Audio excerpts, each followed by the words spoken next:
The former Trump White House Chief of Staff Mark Meadows reportedly testifying with immunity in the federal investigation of Donald Trump and the 2020 election subversion. Joining us now, one of Trump's current rivals for the Republican presidential nomination, the former New Jersey Governor Chris Christie. Governor, thanks so much for joining us. You're former also federal prosecutor. Desperately worried. Wolf, I'll tell you a story. The day that Donald Trump named Mark Meadows chief of staff, he called me and told me that Mark Meadows was going to be the next James Baker. Now, look, if the person you call the next James Baker about the election results from election night forward, which is reportedly what Mark Meadows is testifying, and that you knew all along that what you were saying was not backed up by the facts, Donald Trump is in very, very big trouble, and he is going to face real jail time.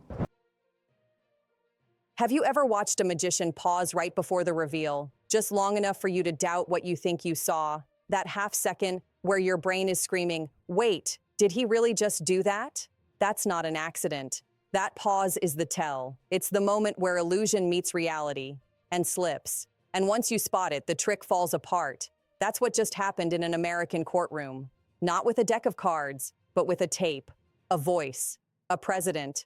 And the moment he paused, the moment he caught himself mid-sentence, that was the tell, the slip, the point where illusion collapsed and the truth exposed itself. This isn't about documents anymore. It's not about procedure. It's about intent. It's about knowing, choosing, and then lying anyway. And once you hear what's on that tape, the entire narrative changes. Let's break this down carefully. For years, Donald Trump and his legal team have been telling the American public the same thing on repeat. There was no crime. Everything was declassified. Presidents have absolute authority. This is a political witch hunt. On Fox News, at rallies, in press releases, Trump World guaranteed that there was nothing to see, that any documents he kept were either his or already declassified. And the media? They either parroted it or buried the complexity. But let's be clear, this wasn't some vague implication. They said it explicitly. Trump did nothing wrong. He could declassify anything he wanted at any time. That was the promise. That was the shield. That's what they used to shape public opinion, weaponize supporters, and stall the legal process. But what happens when the person making the promise proves it false with his own voice? That's exactly what happened in federal court this week. Prosecutors played an audio recording of Donald Trump, captured in 2021, post-presidency, inside his Bedminster resort. On that tape, he's speaking to aides, and crucially, a journalist with no security clearance, about a classified Pentagon plan for military action against Iran. But that's not the shocking part. Here's the moment everything changed. Trump says, as president, I could have declassified it. Then he stops. He doesn't finish the sentence. He catches himself, and his aide, his own aide, blurts out, now we have a problem. That's the tell. That's the moment the illusion cracks. We're going to unpack the full implications of that tape in a minute. But first, let's follow the trail of evidence. Let's walk through this methodically. 1. He declassified everything. No. On the tape, Trump literally admits he can't declassify anymore because he's not president. He says, as president, I could have. Stops mid-sentence. That's not speculation. That's his voice. That's intent. That's awareness. 2. He didn't know what he had. False again. He's referencing specific documents, Pentagon materials, while holding them. Prosecutors even played the sound of the pages rustling in court. He knew exactly what he had. 3. It was for the presidential library. Let's get serious. He's showing off classified military plans to a writer. There's no museum being built, no National Archives liaison present.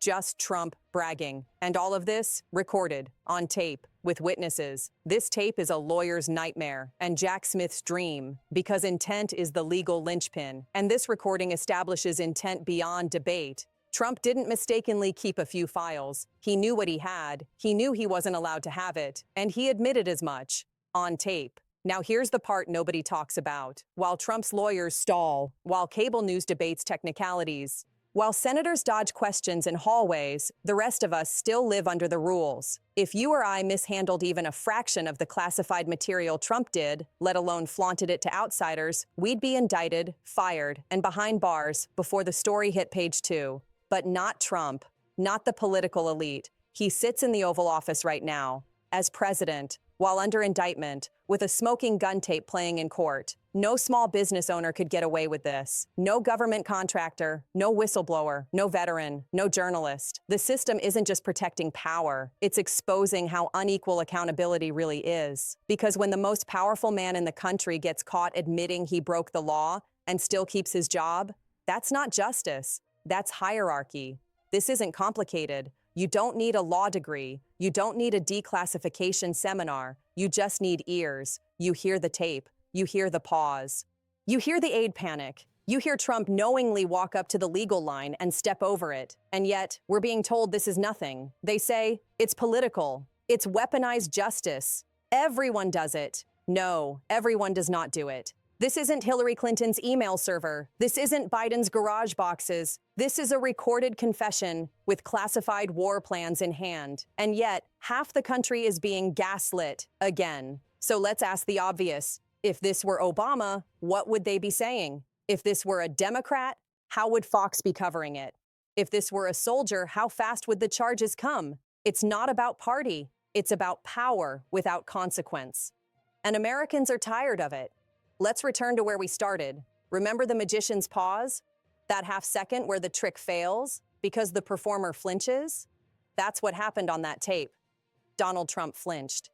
He stopped mid-sentence. He realized he was saying too much. And in that moment, the trick fell apart. No more spin, no more headlines, no more plausible deniability, just truth, on tape. And for once, the curtain pulled back. Now the question isn't about what Trump did. It's about what the system does in response. Will it bend again to power? Or will it finally say, enough? That's where you come in. If you care about accountability, real accountability, not the partisan kind, not the media circus kind, but equal justice under law, then this story matters. And more importantly, it needs to be seen. So here's what to do. Like the video. Drop a comment. Do you think the tape changes the game? Share this with someone still on the fence. Subscribe for more unfiltered breakdowns. No corporate spin, no party loyalty, just truth. Because truth shouldn't depend on who's in office. It should depend on the facts. And the tape is a fact.